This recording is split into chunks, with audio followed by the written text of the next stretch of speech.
Go find the muffin dog. Hello, friends. Welcome to the Cold War Prepper. It's Tuesday night and time for our nonfiction book club, Post-Apocalyptic Book Club. Tonight we begin a new book, and this is a phenomenal book too. The book on situational awareness. As I read through it, it's divided into four major sections. So part one that we'll be doing tonight are basic skills. And then part two next Tuesday will be intermediate skills, then advanced skills, and then top tier skills. Now, each skill comes in three basic parts itself. So it's got an exercise, purpose, and things to consider. And so it kind of gives you things that you want to take a look at and things you can do to practice on, so you can be practical. Hello, Diana, too. So you can get into the practice of doing these things on a regular basis.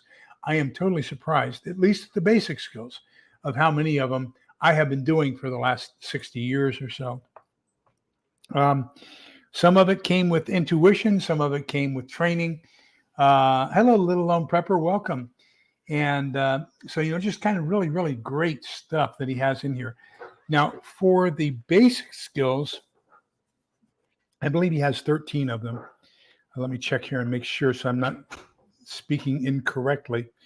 Yeah, there are 13 basic skills that he has. We're only going to discuss a couple of them. Hello, Triple G Farms. Welcome. Hey, I got news for you. So my wife is flying off to visit our daughter on the East Coast. And so I told her that you and I would most likely get together on Saturday at Storms for lunch. And so I'm planning, she's going to be out of town. I'm going to be all alone. So we can kind of meet up at Storms there close to you. And I can have a chicken fried steak and we can just sit there and kibitz all we want to for all of Saturday. So you and I will have to kind of communicate email wise or telephone wise. And we'll see if we can't work something out, because I'm really looking forward to seeing you in person. But anyhow, so he does have 13 skills. There's each one is divided into the exercise, things you can do, the purpose, and let me see here, exercise, purpose, and things to consider. Oh, I'm sorry. I'm so sorry. Hello, Holly Irvins. Wow. Welcome. Isn't that right? She says, and to all you other wonderful people, I have the best subscriber base in all of YouTube. And thank you so very much for that. And you have so much also to offer. The comments that you put into the chat, quite often, one of two things is going to happen. Either you're going to add extreme value to my limited knowledge in some of these subjects. Hello, Matthew. Welcome. And either you're going to add extremely good comments and your vast knowledge in areas where I am short, or there's going to be a side discussion in chat, and you're going to be highly supportive of each other, which I do not mind at all. I know a guy, he really got upset. There were side chats. He's no longer on YouTube, but he really got upset if everybody wasn't focused on him, that, he had to be the center of all attention. And you know what? It's my mantra. I end every show with it. We're all in this together so we can come out the other end together, because togetherness is the key. And the one way we show togetherness is by mutually supporting each other. So if somebody, hello, Maccabeus, welcome. Glad to see you. Matthew Malloy is in Iowa, and he says that a food coma is imminent. I have a feeling that he's probably correct. We went over to another town and to another church last Sunday, and so we drove through corn country, and all the corn has already been pretty much harvested here. Now we do mostly field corn here. We don't do sweet corn, but the drought has really torn us up, and so there's hardly any corn. I don't think we got any soybean. I don't think we got but one. If we got one, we usually can get 3 to 4 cuttings of hay. We're very lucky if we got one cutting this year. Let me see what else. We do have some cotton around here. As a matter of fact, what is now Lake Granger used to be the most um, productive cotton field in the U.S. And then they just kind of dammed it up and put in an artificial dam and turned it into a lake. And so now I'm now the most the most productive farm cotton field in the U.S. is underwater. So that's just the way it goes, I guess. Um, and so anyhow, and Butch was telling us, what was that you were telling us yesterday about Colorado, Butch? Oh, I know what it was. He was telling us about Red Dawn and how that was one of his favorite movies and how he kind of felt kind of akin to that happening in Colorado. Okay, so as I said, there are 13 basic skills that he talks about in this book. And I'm only going to talk about 4 of them tonight. And the reason I'm only going to talk about 4 of them is I want you to get the other 9 by buying the book and reading the book. Okay. So I'm going to give you kind of 4 of those. We'll have a general discussion around that. We'll have some ideas about things we can do to be more aware of our surroundings. I want to tell you a couple of things I've learned in the intelligence service over the last several decades. So, number 1, know your exits. When I choose my seats on an airplane so that I'm always on an exit aisle. I want to be in the aisle seat on an exit row. And that way I have my choice of either of 2 directions to go. I can either go down the aisle or I can go out the exit, the emergency exit. But I'm always aware of my exits that I'm around me. When we go into a restaurant to eat, I always choose a seat where I can see the entrance, and I always look for where is the closest exit. I don't know if October 1991, Killeen, Texas means anything to you, but to me, that's the Luby's massacre. And I think there were 23 killed and 23 seriously injured, 50 people shot. Guy drove his pickup through the front door of the Luby's, hopped out and just started shooting everything up. That left an indelible mark on me. And so one of the things I want to be aware of is I want to keep my eyes towards the door on what's coming in. And I also want to be fairly close to an emergency exit if there is one available. So eyes to the door, close to an emergency exit. And I want to be cognizant of people who are coming in to the restaurant. Does somebody look out of place? Does everybody look normal? You want to kind of keep that up.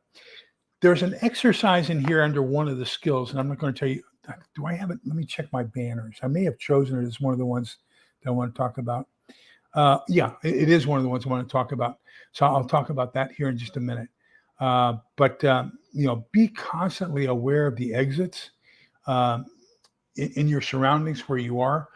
When you go into the theater, take a look at where the emergency exits are.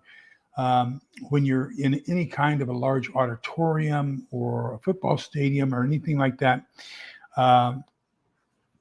make sure that you are cognizant of where all the emergency exits are. Try to get as close as you can to them. If not, there's a chance you can be trampled once there's an activation and people realize that they need to evacuate. So if you aren't one of the first ones out, there's a good chance you're going to be one of the last ones in. So make sure you pay attention to all those emergency exits. Hello, Michelle Mitten, Prepper Veteran. Gosh, long time no see. I am so happy to see you here tonight. I hope everything is going well for you up there in Michigan. I think it's Michigan, isn't it? Yeah, that's right. The Mittens. Yeah, Michigan. Hope everything is going well for you up there. I've only seen 1 or 2 videos from you here in the last month or so. Girls, quiet. Thank you. Izzy, you don't have to have the last word, old girl. Hello, Pat Butler. Yeah, you made it live. Great. So good to see you. No. Anything you add is going to be of great value. Don't worry about it. KP Heathen from Louisiana. If I'm not mistaken, you said Baton Rouge. I think I remember that right. Uh, and so Michelle says, yeah, she totally agrees about the about exits, and make sure that you have a way out there. This also applies to parking lots. Okay, whenever possible, park so that you have the opportunity to get out. Okay. Of course, 21 years in the Army, I tactical park. So I have a tendency to, and I love my Toyota Tacoma. It has backup cameras on it. I guess most new cars nowadays do. None of my other cars ever have. But with that backup camera, it makes backing up into a parking space so much easier. And with that hood, I always misjudge the distance to the end of the parking space in front of me. It's so much easier now with the backup camera. I can see exactly how far I have behind me. It's marked, where the critical areas are. And so it's easier for me to back in to a parking space, and it's a heck of a lot easier to pull out of a parking space if you're backed in. So if you're in a hurry while everybody else is trying to back out, you're just going to zip right on out, and that's going to be critical for you. So be aware of how you exit parking lots as well. Look for how the best way is going to be to get out of those, especially in the direction that you want to head. What is going to be the least path of resistance? And that's the exit that you want to go with. Okay, let me see here. Michelle Mitten says that she's already freezing. So are we. It got down to 72. Can you believe that?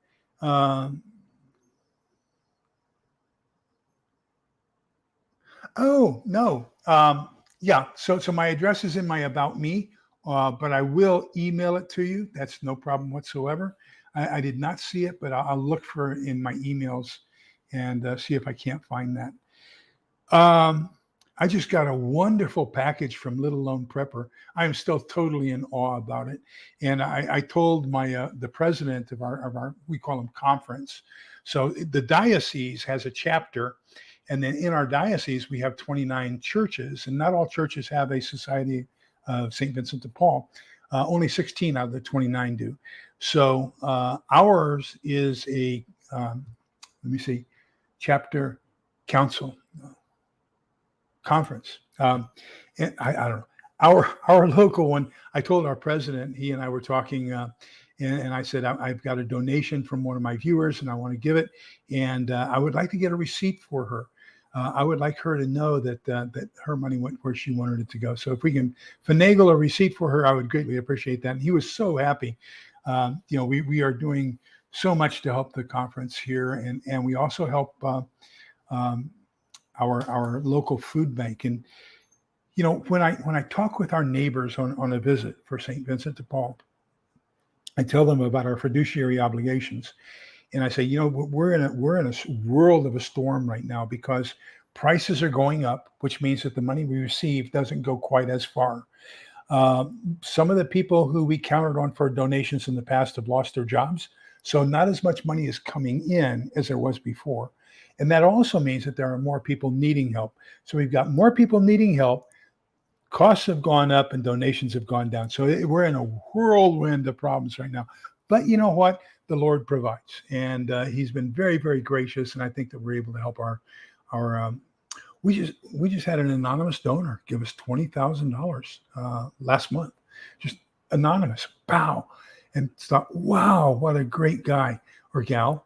And it's just phenomenal. But anyhow, what I wanted to tell you was Little Lone Prepper sent some fantastic gifts. So thank you again, Little Lone Prepper. Triple G Farms has been fantastic. He sponsored one of our neighbors as far as healthcare coverage here just recently. So you guys have been phenomenal. Thank you so much. Just thank you. I almost want to cry right now just with how great you have been. So thank you so much. Susan's Ramblings, welcome. Good to see you. Okay, so we've covered the first one. Watch out for the exits. Pay attention to the exits. Keep your face to the entrance. Stay close to an exit. Pay attention to exits when you're in the when you're seated somewhere in an auditorium or anything like that, make sure you do that too. The second one is we're all creatures of habit. Don't be one, because people are going to watch you. So one of the things we do in the intelligence community is we can kind of take a look at patterns. And then with those patterns, we can make predictions. And so with those predictions, that lets us know susceptibilities of people to exploitation. So if you always stop by the same Starbucks on the way to work or on the way home from work, or you always stop at the same gas station at the same time, get out, put your credit card in the machine, then the scammers can watch and know when you're going to be there. They know whether or not you lock your door when you get out to gas your car. There's all these different things that you do that are habitual. If you can, try to break those habits. One of the terrible habits that I have is when I get out of my pickup, and I'm trying to make that to where now it's less predictable. But I use a walking cane. I always stick it so that the tip is pointed towards the brake in the firewall of the pickup, and the handle is up. And so that then that way I can reach and grab it when I get out of the pickup, and I just kind of turn and scoot and fall off. When I gas up, 99% of the time I leave my cane in the car. I can use either the gas pump or my pickup for stability. So I can use that. Now, I'm trying to break that habit. I'm trying to say, from now on, I'm going to carry my cane with me because that cane is a very important self-defense tool. So I don't want people to think that I'm always going to be available for exploitation because I don't have something to defend myself with me at that time. Oh, wow. Yeah. Isn't that the truth? And that can be very, very disconcerting. Is when people know you and you don't know them, and you wonder like, where is it that that can be. How do they know you? Yeah. So that's exactly right. Sit with your face facing the door and close to an exit, and that's going to be one of the most important things that there are. So, kind of watch what things do you do that are habitual, and see if you can't change those habits. Don't come home the same way every night. Don't go to work the same way every day. On Tuesday mornings, we have a men's group that gets together and we have breakfast together. It's at 8:00. I like to arrive there at 7:30. I am the only Catholic in this group, so I like to say my prayers before everybody else gets there, and that way, those who one of the guys just has the foulest mouth you'll ever see in your life. So I'm not so sure he would be that great with it, but so I like to have a little bit of private time there by myself before everybody else, and that gives me time to order in advance. And of course, the waitress, we have the same waitress all the time. She is phenomenal. Give her outstanding tips. And then I also make sure we give her a Christmas bonus every year. But, how I go, you never know. I may go one road all the way. I've got actually two major north-south roads I can take, either one. Then there are two exits. If I take the freeway, there are two exits I can take off the freeway. You never know which one of those two exits I'm going to take. I never know simply because, I judge traffic. And like this morning, there was a wreck on I-35. And so I stayed on the access road the whole way. And actually, I went down one exit beyond where I wanted to turn, just simply because traffic was so much lighter that direction. So I went down one, can't turn around, probably went a mile out of my way, but probably got there 5 minutes earlier. So, just change things up. Don't always do the same thing. So Michelle Minton says, I wish I could attach a photo of how my home is. Solar lights everywhere, motion sensor lights, security cams, blackout curtains. Blackout curtains is something that I am weak in.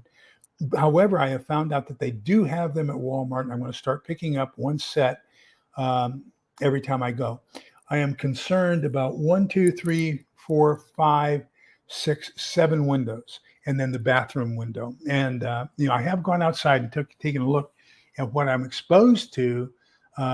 So yes, those blackout curtains are so important. When I mentioned this, a couple of weeks ago, somebody said aluminum foil is a fantastic blackout curtain. I'll have to try that. I've probably got 14 or 15 rolls of aluminum foil out in the garage, in my pantry out in the garage. Um,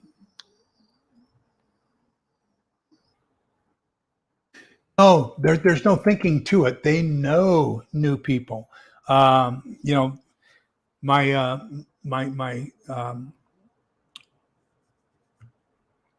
sister-in-law lives in a very small town. My sister-in-law and I also have my brother-in-law's oldest son.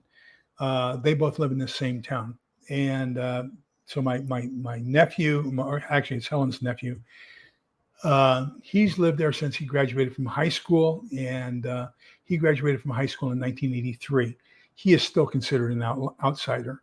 My sister-in-law is only considered a member of that community because her husband is originally from that town and his family. So it's just strange. But there are small towns here in Texas. I just had a friend. What's the name of that town? Anyhow, it's east on 290. She liked my shipping store, and so she wanted to open one of her own, and she opened it, and I helped her open it and everything else, and she, we had everything going real well, and all of a sudden nobody would give her any business whatsoever, and so one of the guys told her that that Hispanic Mexican Americans are only allowed to own Mexican restaurants in that town, and anything else is they're not going to support it. And she ended up going bankrupt. And it's because she was new to the town and she wasn't accepted. Plus, they were a very bigoted town, so she had a hard time, and she had to move to Houston. So now she lives in Houston. But yes, small town America can be extremely cliquish, extremely cliquish. Um, Susan's ramblings. I live in a small town. 2,000 people, and the good and bad with smaller towns. Everyone knows everybody else, but everybody watches out for everybody else too, so they know when something different is happening. So that's an advantage. It may be a nosy advantage, but they notice when things are changing or when something different or something out of the ordinary is happening. Yeah, so some people, Diana, too, some people spray their windows with black spray paint. And I have heard of that. I have seen that in some areas, in the area where my sister lives. They're east facing and west facing windows in that small community because it's pure open farmland right there. And there's not very many trees or anything else to block the sun. So they get direct sunlight. And sunlight here in Central Texas is a killer. I mean, we're under our fourth day now after 100 days over 100 degrees. And we've had our fourth day where it has not gotten to 100 degrees.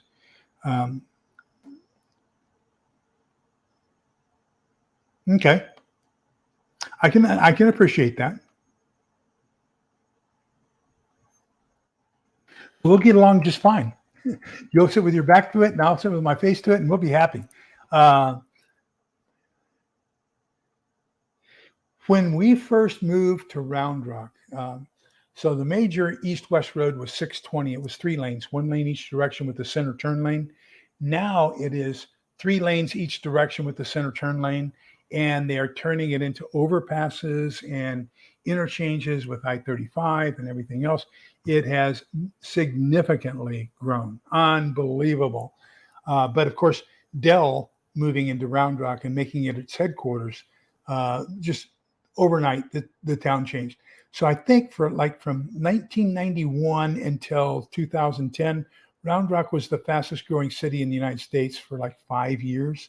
But this area, this whole North Austin area, Hutto, Round Rock, Georgetown, Cedar Park, Liberty Hill, Leander, those 6 towns, one of those 6 towns has been in the top 5 fastest growing cities in America for the last 30 years. And it's crazy. I got that. Yes, and so what I have is I have the one next to my nightstand, and now what I have is I actually have a holster that's mounted in between the box spring and the uh, mattress, so that and it's kind of like it's got a little thing that sticks out like this, and then the holster fits onto it like this, and so it's right there next to the bed. So I don't even have to get out of bed to get it, and I don't have to roll over or anything. I just reach over, and even if I'm still in bed, nobody's going to know really what I'm doing because it's under the covers. Um, so I'll have to find. I have to remember where I got that. Now I'll put a link to that and show it to you because I think it's a really phenomenal piece of gear. Um,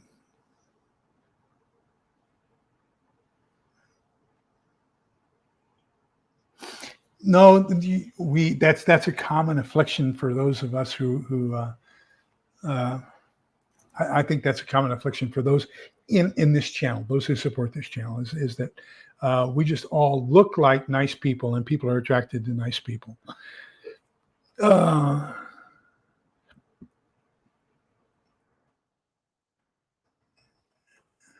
well, fantastic. Uh, isn't that the truth? Isn't that the absolute truth? So when my brother-in-law died, that small town I told you about, my sister-in-law and my and Helen's sister, older sister, and then her oldest brother's youngest son, or oldest son, that town that they live in. When my sister-in-law's husband passed away back in April or May, and we went to the funeral, my nephew, who is 50 some odd years old, he and I went to get pizzas and everything, and everybody there at the pizza parlor knew him. So, who are you with? Oh, this is my Uncle Lee, and so, yeah. Uh,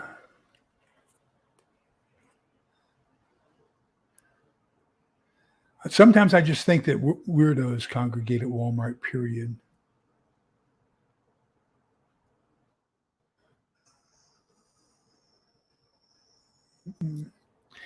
Yeah, I think that would be having that spray available to you and then being able to do it.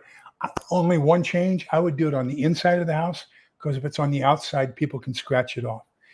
If you do it on the inside, then of course they don't have the opportunity to scratch it off. But I would like to get a couple cans of that so that when something happens, I can just automatically start spray painting my windows. Um, oh wow! She says it's at a Dollar Treasure, so we'll have to check the dollar stores. Is that the same frost that they use for making the frost for Christmas decorations on the windows during Christmas time? Uh,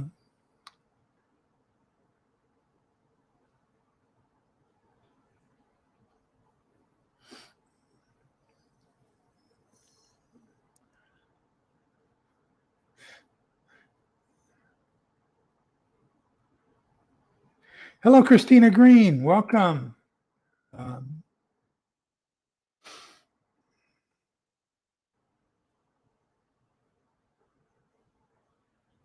well, my dad's side of the family, all of those cousins are up in the Chicago area. And my mom's side of the family, all of those cousins are up in Northwest Missouri. So our side of the family, mom and dad were the first ones down here in Texas. So that's my side of the family. Now my wife's side of the family, they, in Mills County, uh, Brown County, Comanche County. She's got. If you go to the museum in Goldthwaite, which is the capital of Mills County, which is just north, the county just north of Lampasas County, which is just north of Burnett County, which is just north of Williamson County, where we are. So it's about a 2-hour drive. But anyhow, if you buy the historical book there's a mention of Helen's great grandfather who was shot plowing his fields by the KKK because he refused to pay them a tax, a protection tax, so that they would come out and offer protection against them for a fee. And of course, if you didn't pay the protection fee, they would kill you. So he was one of the ones who was shot down in the field because refused to pay him protection money.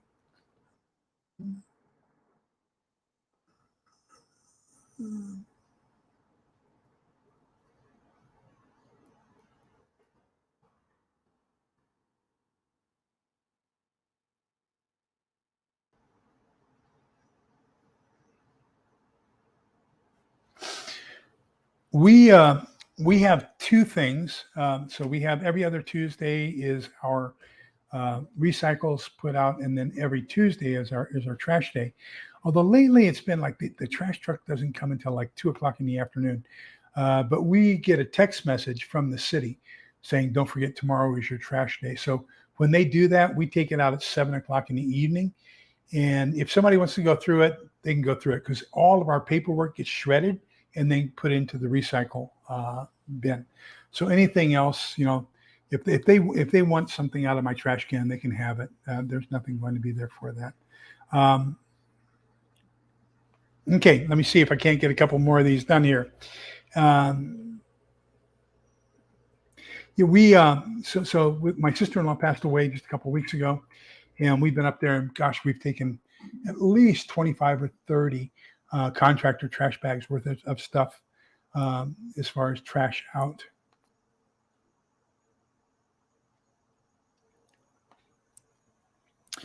So to me, Triple G, everything is timing. So food, when you're going to cook outdoors, when you want to cook indoors and not have any odors so that people know that you're eating, and then when you're going to dig into your canned goods and your um, long-term storage where you're going to be actually cooking meals, that has a time frame. When you want to let people know that you're running a generator and things like that, I think there's going to be a die-off period. So as you have this die-off period, I think people are going to naturally coalesce. So those people who have not already gotten together are going to be forced together probably by the end of the second or third week after a major cataclysmic event. So we're all going to kind of be supporting each other, mutually supporting. Nobody's going to be able to do this all by themselves. It's going to take a team effort. So at that point, at the end of the second or third or fourth week, having something like a ground plane antenna, and that's got the triple strand coming down, so that you've got the ground plane plus it's got the vertical VHF antenna for the vertical polarization. I think that will be fine. That's in the Army. That's called an RC-2902. If you ever find one at a surplus store, pick it up. That is probably one of the best antennas out there. That will definitely be a giveaway that you have HF VHF capabilities. However, if you wait until after the die off and everybody is going to be working together, then I think that people will be supporting it, and they will want the information you have available through that antenna. However, until then, you can do a long wire. So you can do long wires cut to the frequencies or the frequency bands that you want, and you can pretty much mount those, let's say, with a non-conductive eyelet, let's say from one corner of your backyard to another, and then across. So you might have two or three of them in different directions. They don't have to be up high because remember we're looking at tropospheric scatter. So you can do ground plane antennas, and what do you call them? Half wavelength antennas, and have those in your backyard. Nobody's going to see them. Nobody's going to know you have them. But that's all going to be horizontal polarization. So each has its advantage and disadvantage. Okay, let's get on to the next one here. So odd man out. One of the things we got to be careful of, you want to be a gray man as much as possible. Don't wear things that set you aside where people can say, it's that guy over there. For example, an orange hunting cap. If you're the only person in a crowd of 1,000 with a fluorescent orange hunting cap, you're going to be very easy to identify, to track, to trace, to follow. That's going to be something that's going to stand out very easily. I wear my Cold War prepper hat, Cold War veteran hat, which is going to make me stand out. I like to wear nondescript shirts. There's something on them. Occasionally, I'll wear one or two. I had one woman stop me at HEB. She said, "Can I take a picture of the back of your T-shirt?" And I said, "Sure." And what it said was, the devil thought he'd won. The devil saw me on my knees and thought he'd won until I said amen. And she liked that so much. And it was a Templar knight with, with the sword in his hand on his knee with his head bowed. And she thought that was so neat. She wanted to take a picture of it. That would be something that, at least from the back, would set me aside from everybody else. So, be careful what you wear and where you wear it and how much attention you draw to it, because you really don't want to stand out. You want to merge with everybody else. You want to be as nondescript as possible. Let me see. Okay, so okay.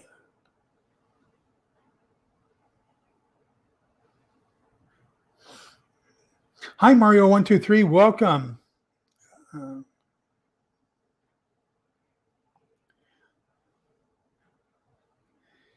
That's what it's all about, Michelle. And Triple G is, see, you guys are having a conversation. You're learning something. You're teaching each other something. I'm learning something. That's what it's all about. Thank you so much. Pursue with vigor, kick butt, and take names. Love it. Absolutely love it. That's what we're here for. We're all here to learn from each other because we want to help each other survive. And I love it when that happens. Okay, so what can you do to not stand out? Now, there are some other things. This kind of ties together the idea of creature of habit, and being the odd man out. But don't judge a book by its cover. Let me give you a couple of examples. Okay, and one of those we're going to go into a little bit more detail on, because it kind of continues this theme, but it's another separate entry by Mr. Kelly. One of the things I want you to be cautious of, now it's a lot harder. No, I'm going to say it's a lot easier to discern this in the summer than it is in the winter. But if you have concealed carry in your area, one of the things is, if a person is walking around with their t-shirt tucked in, it's very difficult to conceal carry with a tucked in t-shirt. However, if the t-shirt is not tucked in, okay, and it's out loose, now all I have to do is lift it up and pull, okay? And so when the t-shirt is untucked, chances are they're covering something. If it's tucked in, they're not hiding anything. You know exactly they don't have anything on them that you need to be aware of. Now, when it gets to winter and we start getting other clothing, it's going to become more difficult, because jackets and coats, of course, are going to conceal what they're carrying and things like that. But just be cognizant of that. Look for bulges in places that don't make any sense, that there should be a bulge there. Is their elbow in tight to their body, or is it kind of pushed away a little bit? That can be an indicator as well. So take a look at how they're dressed and how they're carrying themselves. One of the things I always look for is, do they look like they feel comfortable where they are, or are they nervous? Usually somebody who is up to something is going to look nervous. If you don't, if you don't have anything to worry about, you're not going to look that nervous. If you're very, fairly comfortable with what you want to do. So, one of the things they taught us was in military intelligence is just act like you belong there. I mean, you can basically, as long as you act like you belong there, you can walk in somewhere and own the store. Just if you walk in and start giving orders like you're a manager from out of town and saying, why are you doing that? Why aren't you doing it the company way? Who's your supervisor? Take me to your supervisor. I'll tell you what, I'll let it go this time. They just walk on by. The word's going to get out that you're somebody big, and they'll leave you alone. They won't follow you or anything else. Just act like you belong there. And as long as you have that air about you of belonging, of let's call it an air of superiority, then that's going to carry a lot of weight. If you act very nervous, people are going to watch you, because People are nervous for a reason. Watch how people dress. Now, with the exception of Walmart, you know, uh, take a look at how they're dressed, and probably what are their intentions, and look for things that are out of place. A coat in the summer, things like that. That's going to be a very big clue for you if something just looks out of place right off the bat, and how they carry themselves, how they behave. Um,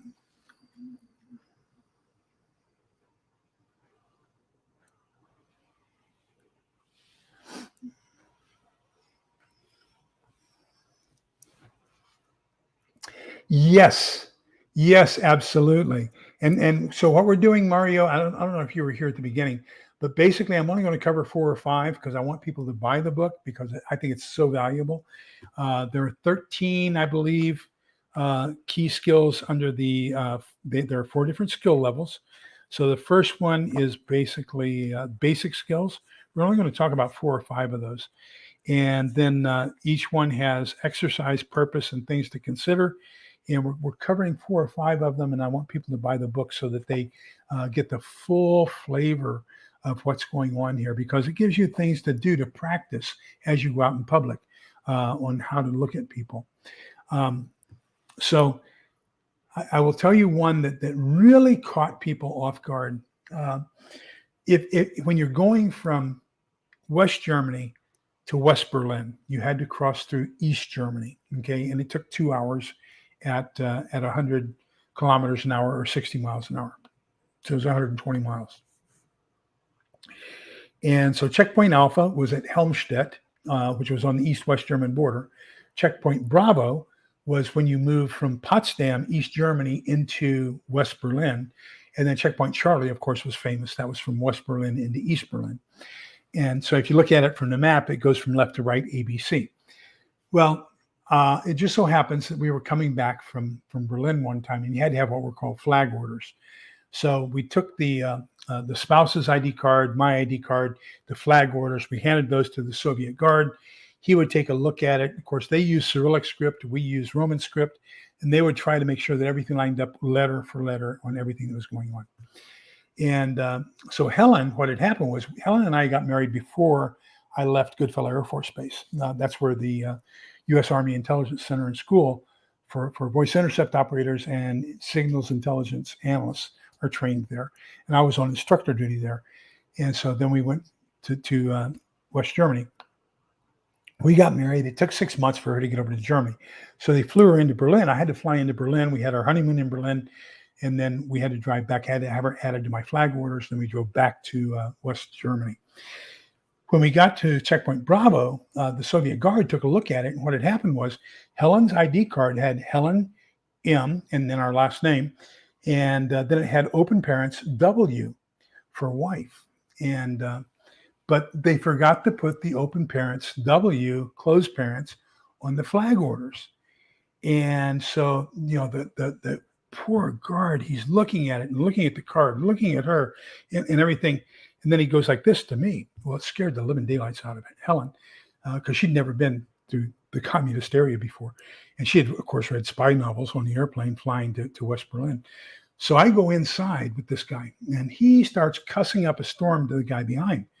Well, all this time, we thought that was an officer behind this window. But he says, hey, Blad, Blad. Well, Blad is son of a gun, right? And so he kept calling this guy son of a gun. So I handed him everything through this little porthole underneath the window. He couldn't see me. I couldn't see him. At least I don't think he could see me. But anyhow, they had this conversation. And then the guy pushed it all back to me. He looked at it. He pointed to the W. And I said, это простая ошибка, это жена. So I said, hey, it's a mistake. That's a je, and the first letter of жена, which is wife. And this guy, wow, this guy speaks Russian, And so it really flipped him, because now all of a sudden he's compromised the fact that there's this guy who speaks Russian. I know that the guy behind the partition now is another private. He's a private. The other guy is a private. And so he just real quickly takes a pen and writes in on the flag orders a je instead of a W, and then closes it. hands it to me, stamps it, and sends me on, right? Because he's scared because I speak Russian. And I got to the MPs at Checkpoint Alpha, and they wanted to know how in the world I ever got through. But it's something else. So, one of the things you want to be careful of is, make sure that you aren't doing anything that sets you aside. Now, the good thing is I was in civilian clothes. Probably they'll never remember me or anything else, but that you don't want to make yourself stand out. You want to be as much a part of the crowd as possible. Now, I did a study when I was the HR director for the homeless shelter in downtown Austin, the Arch. My office, I got to look down on the main portion of the people who were outside of the Arch. And so I took a look, and for 2 weeks, I kept track of the predominant color of backpacks and the predominant types of clothing. So at that time, they were giving away Army coveralls. So camouflage was the number one color that was worn by the homeless, and the number one color backpack by the homeless, there wasn't one. I mean, there were Mickey Mouse backpacks, there were camouflage, there were Alice packs in OD green. There was no common one. So if you're concerned about what color your backpack is and whether or not it'll fit in, at least in downtown Austin, any backpack will do. And if you're in full camouflage in downtown Austin, they'll just think you're a homeless person. So we're talking about book by its cover. So don't judge a book by its cover. Okay. So I judged that book as being a lieutenant behind that screen. It was actually a private. He judged me as being an ugly dumpling, ignorant American who only spoke English, and both of us were wrong, right? So just be careful on what you attribute to other people. Have I told you all about our experience in Paris?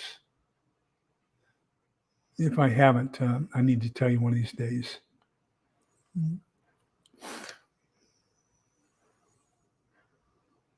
Oh, okay. So, and that's a good question.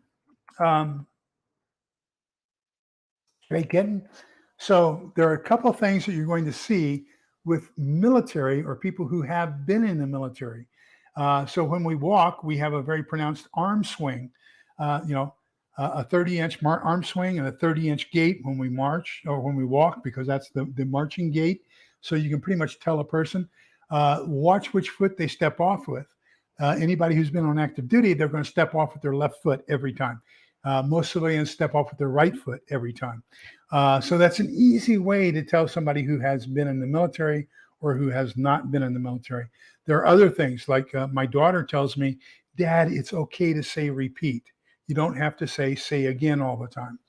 Well, in the military, repeat is an artillery call for fire. So let's say that I'm calling in artillery fire, danger close. And so the danger close means that the round's going to impact close enough to where the shrapnel could hit me. And so and I'm going to adjust fire. So it comes in danger close, and I'm adjusting fire. It's garbled. His saying back what I told him is garbled. And so instead of saying repeat, I say again, because if I say repeat, that means put the next round exactly where you put the last round. So repeat is an artillery call for fire in the Army. So we never say, would you repeat that? What we always say is, will you say that again? And so there are different things like that you can tell, the military jargon, military lingo that people use that will tell you right off the bat that they are ex-military. Not knowing that jargon and saying that you're military is also a dead giveaway to people who are ex-military. Okay. When I had my disaster response trailer, I had a guy come up to my trailer, and so he didn't have a pass and he was going to pay cash. And he says, do you give military discounts? And I said, sure. He says, I said, what branch? He says, oh, I was a Navy SEAL. I said, oh, wow, that's great. Fantastic. What rating? He says, what? I said, what rating? And he looked at me. He didn't understand what I was saying. I said, what was your rank? He says, oh, I was a first lieutenant. I said, okay. I said, and how were you commissioned? He says, what do you mean? I said, how were you commissioned? What was your commissioning? See, in the Navy, they only have 3 types of commissioned officers. And he said, oh, I was commissioned SEAL. I said, buddy, you're pounding sand up my skirt, which is another Army. saying. And he says, what are you talking about? And I said, number one, I said, the Air Force, the Marines, and the Army have first lieutenants. The Navy does not. Okay. The Navy only has ensign, lieutenant, junior grade, lieutenant, and lieutenant commander. I said, so this, and then the second thing was, you told me you were commissioned as a SEAL. The Navy only commissions their officers as either line, support, or staff, which is what they call it, limited duty officer as well. So you don't know what you're talking about. So you aren't Navy, you aren't a SEAL, and so no, you're not getting any kind of discount. As a matter of fact, you're lucky I'm not calling the authorities on stolen valor. But unless you are military, he could pull that off. There was a thing here in the news today. People got in a quagmire over it.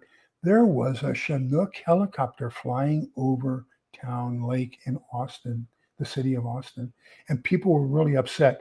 Imminent martial law. The commies are coming across the border because there's a Chinook CH-47 helicopter flying over Austin. And I said, oh, imagine that. Can you possibly imagine that on a direct line between Joint Base San Antonio, Fort Sam Houston, Randolph Air Force Base, Brooks Air Force Base, and the Texas military headquarters, that there would be a Chinook transport helicopter, cargo helicopter, flying a direct line between those two? Oh, I wonder if it was en route to Fort Hood, now Fort Cavazos. Crying out loud, people. So, be careful, be careful. So sometimes, people just, there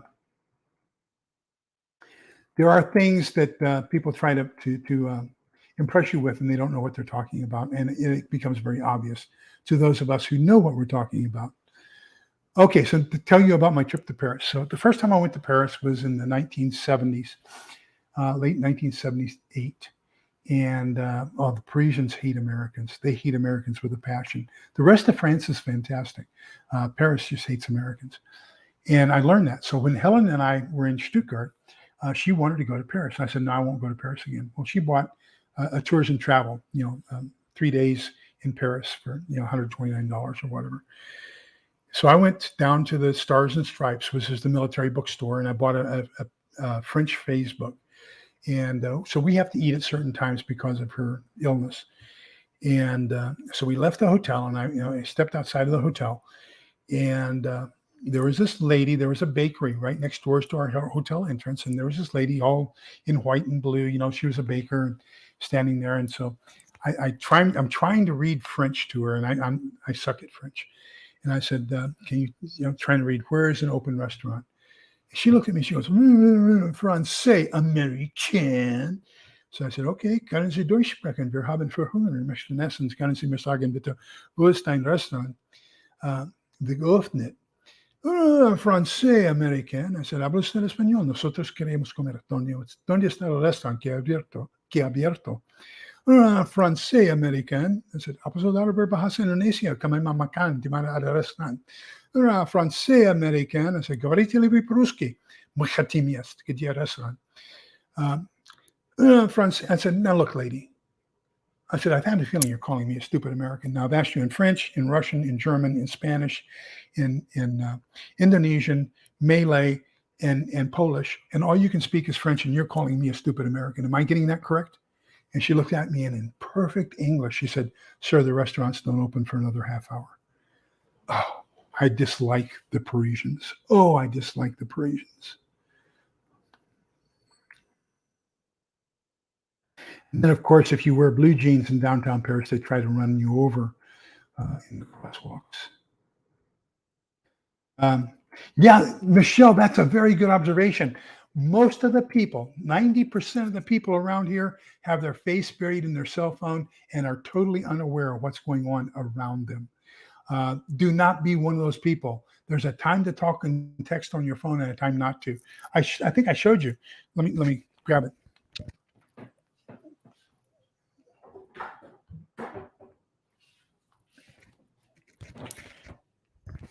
The big grocery store here in Texas is called HEB. And so on my cane right here, see the blue paint? That is, I was in the crosswalk a week ago, walking into HEB, and there was a woman on her cell phone who hit my cane because she would drove right through the crosswalk while she was on her cell phone. I mean, just totally oblivious to anything.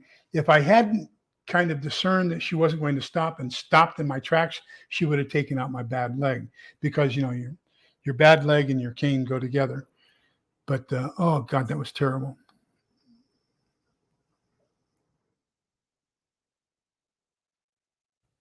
Pay attention when you're getting in and out of your car in the parking lot as well. That's when you're most susceptible to an attack. Uh,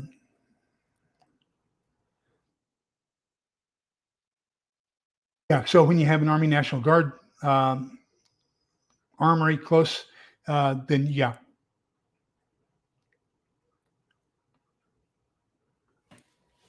So you're aware of Fort Sam, huh? Yep. And of course, you got two.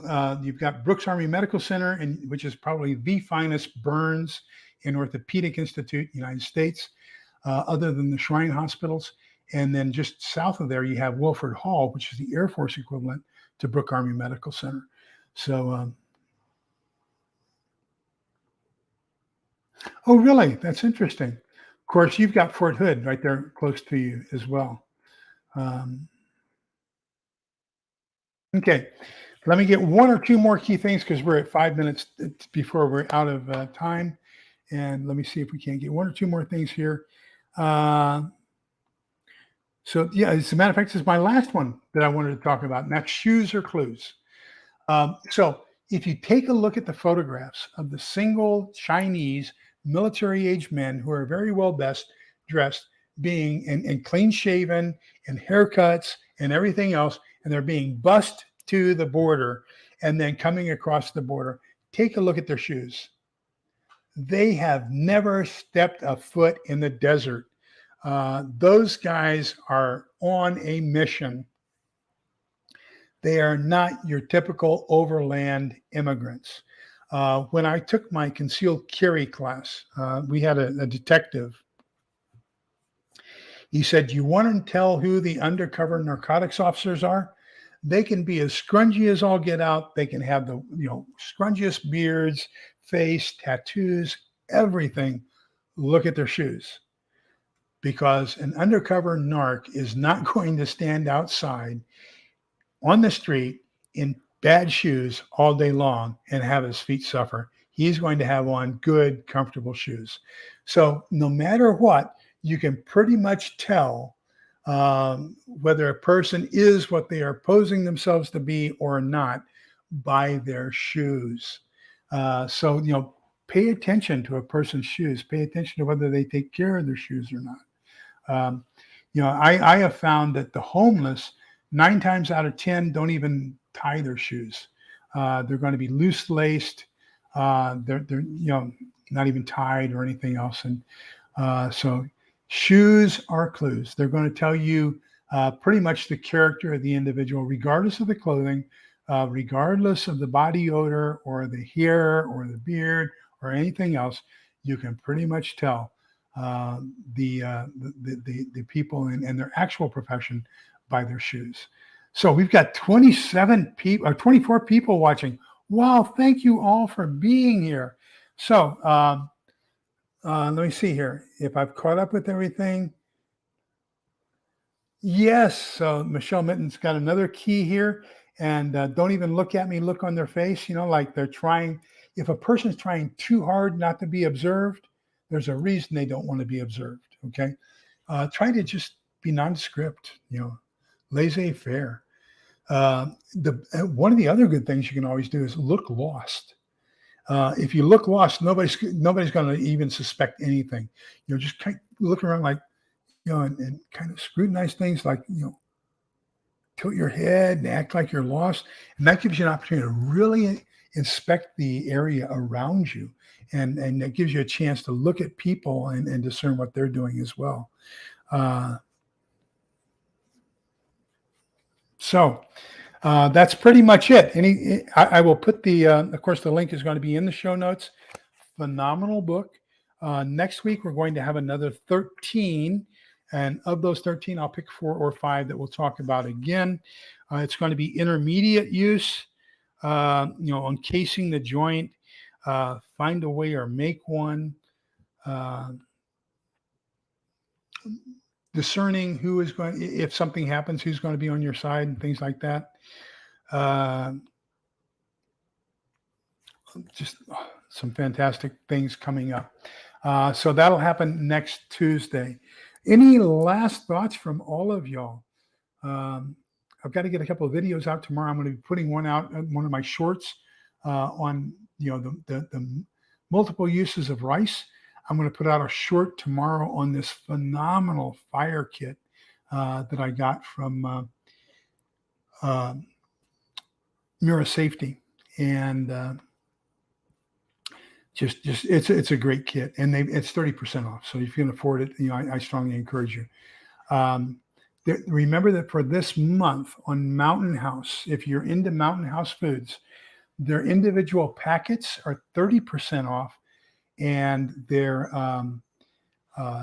number 10 cans are 50% off. So I ordered $200 worth of number 10 cans from Mountain House, and they're due here tomorrow or the day after.